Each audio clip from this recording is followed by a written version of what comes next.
Ton poney, il a vraiment un super pied. Tu vois sa paroi là, elle est vraiment hyper lisse, elle est jolie, elle est même un peu brillante. Alors là, on a un peu de saleté dessus, mais sinon elle peut être très brillante. Je pense à la rosée du matin, elle est hyper brillante.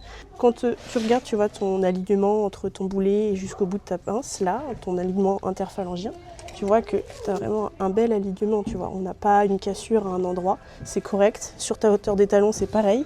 Et tu vois, en dessous, ton poney, tu vois qu'il a vraiment une sole avec vraiment une jolie concavité. Tu vois, quand tu viens là, tu vois en fait toute cette voûte ici qui se crée. Et ça, c'est une très jolie arche parce que ça lui permet d'avoir un très bon amortissement quand le pied vient à l'appui. Ta fourchette, elle a une belle forme bien triangulaire. Fais attention parce qu'ici, tu vois, c'est pas encore très profond, mais tu commences à avoir une lacune médiane qui commence à s'approfondir un petit peu. Pour l'instant, il n'y a pas de sensibilité, etc. Tu vois, quand j'appuie, ça va, ça pose pas de soucis. Mais avec l'humidité, fais attention.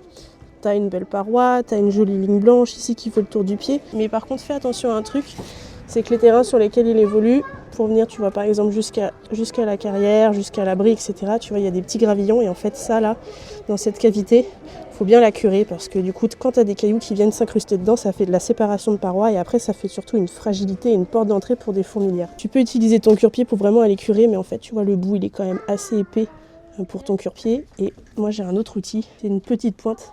Et tu vois, en termes d'épaisseur, c'est vachement plus fin. Et je peux être beaucoup plus précise par rapport à la largeur de mon cure-pied. Et je peux vraiment plus facilement aller gratter bien au fond cette petite cavité et vraiment faire un vrai bras de levier pour enlever les gravillons qui auraient pu s'insérer vraiment tout au fond.